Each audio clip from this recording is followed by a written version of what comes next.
So this is game 3. All comes down to this. King Sejong Station, a much smaller map.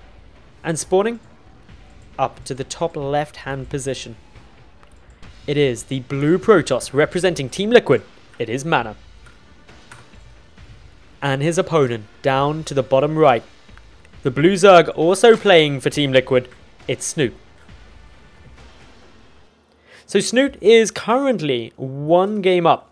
Or, no, sorry, tied 1-1. He won game number 1 with a great Swarm Host composition. Played it very, very solidly. Was able to hang on in that kind of vulnerable early stages of going Swarm Host where you don't have much there. MaNa leveled down game number 2 though. He just got a volume of units out quickly enough and was able to pick off those Swarm Hosts nice and simply. So, interesting compositions. Can I wait and see exactly what these two do decide to do in game number 3. Of course, Snoop's going to be quite happy to see that, or happy to find out that he's not getting too gated, of course. First was played on this map against Snoop in game number 2 there. First went for a proxy 2 gate. So this is going to be played out a little bit longer. Be interesting to see what Snoop does this game. He's gone Swarm Host both game 1 and game 2. Checking round. Trying to take a peek at what these two are going to be doing. Nice little move there by this probe actually. Coming around, not through the normal rally point, but around the side here, rather than through the front, means that it doesn't get seen by the first Overlord. The second Overlord will catch it, but it's only seen for a second there. Not really much can be done with this though, because it was a gateway coming down first, so there isn't too much concern. That's really what can come through from this, because, hey, if you've got, obviously, the pylon down, you don't have to, or if you've got the gateway down, you're not going to be going for a cannon rush or anything like that. Instead, MaNa just wanting to take a little quick check to see whether it's going to be hatch pool opening or anything like that, but no, Snute has just opened the same way he does every other game so far today against Protoss, going for that pool first into the hatchery. Apart from one Nimbus, obviously, but that's a much bigger map, so not comparable. Now, taking a look at what MaNa's doing, he's got his natural base up, so he's opened identically to both game 1 and 2, going gate into the Nexus. All looking good. Again, those Snutes getting some good vision here. Able to see the cybernetics core. Knows rough timings. The important thing for Snute to see here is the fact that the double gas have been taken. That's really the biggest giveaway from everything. Setting up, obviously seeing the fact there's 3 probes in each just means that you know your opponent's going to be going or looking to go quite tech heavy. So bear in mind that.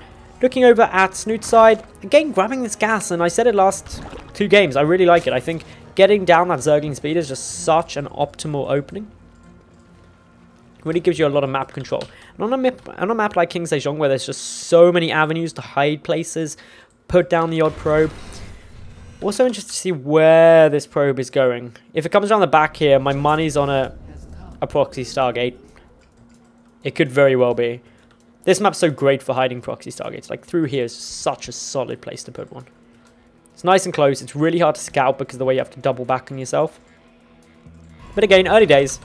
You never know exactly what's going to be coming down until it gets thrown out. Can't be in the minds of the players. Look like it's not actually going to be a proxy Stargate. Going to be probably Blinkstalkers coming out of this. Unless it's going to be a proxy Dark Shrine.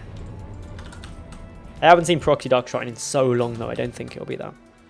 Could still work quite nicely. I don't think, and again, this is where I'm going to make the very dangerous comment that I can't definitely back up. I don't think you can put a pylon here and warp in on this side. But again, you may be able to. I don't play Protoss, so I don't know things like that off the top of my head. But since there's no pylon coming down, it is going to be Blink, so this probe may just come back out of here. This is a relatively safe place to leave your probe. Unlikely to get scouted super early.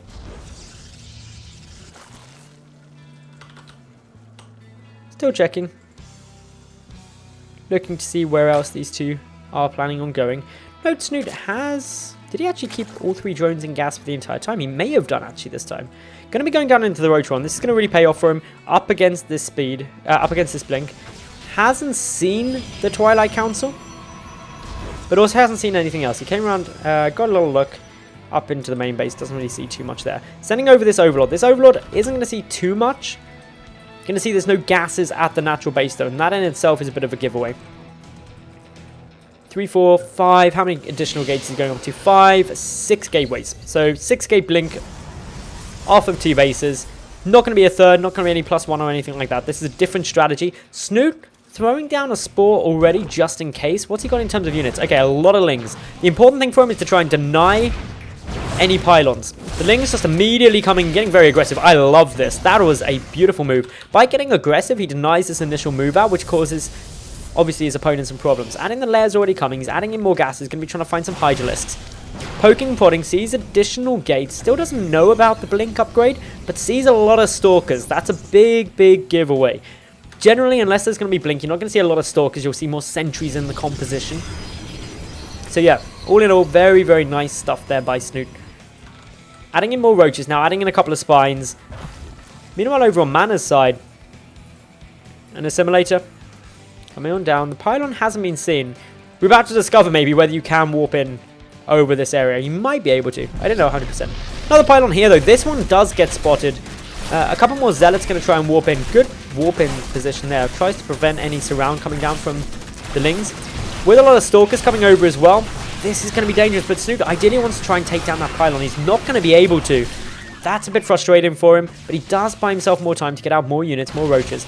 Going to need to be defending around the back, and this is a nice position to assault through on King Sejong Station, because you can clear out this debris very, very quickly, but it's unlikely to be in a good position. The important thing with Snute is he has a good concave. Nice position with the Spore Caller as well. Forces back the Mothership Core, which denies a bit of high ground vision, meaning that the Stalkers have to be playing a lot stronger up on this high ground to keep vision of that. Snute frantically trying to get out a couple more units, a few more pokes, a few more prods coming down from these Stalkers. MaNa doing a great job right now. Still chipping away, still doing some great damage. Natural base for Snute running into problems. It is a 2-base all-in though, from MaNa. So losing this is the same as losing your third in a lot of ways. It's not the end of the world for Snute. He needs to get out more units. He's got +1 missile attack, very nearly finished. Roach speed is always trying to be researched too. His main could be vulnerable though. MaNa going to go up to there, and this is the problem for Snute. He's got to try and breach up and get in a good defense. He's taking a third over on this side. MaNa doesn't want to commit to it. He can't mass recall out, remember. He's only got 50 energy on that Mothership Core. So he could blink out, but still trying to be very careful. Blink down onto the lower ground. A lot of roaches are here. They've got +1 now as well, so that means they do have an upgrade lead over these Stalkers. Quite a few of the Stalkers are getting picked off. The Speedlings attempting to take down the pylon, unable to do so as of yet. Queen edging on forward, wanting to try and pick off that Mothership Core if at all possible. More roaches still in production. The Queen, unfortunately, is going to get taken out there. MaNa looking to try and push up, isn't able to get into a good position there. The roaches just constantly moving in, taking an odd little pot shot, but still backing away. Good drone pull. Dealing some nice damage.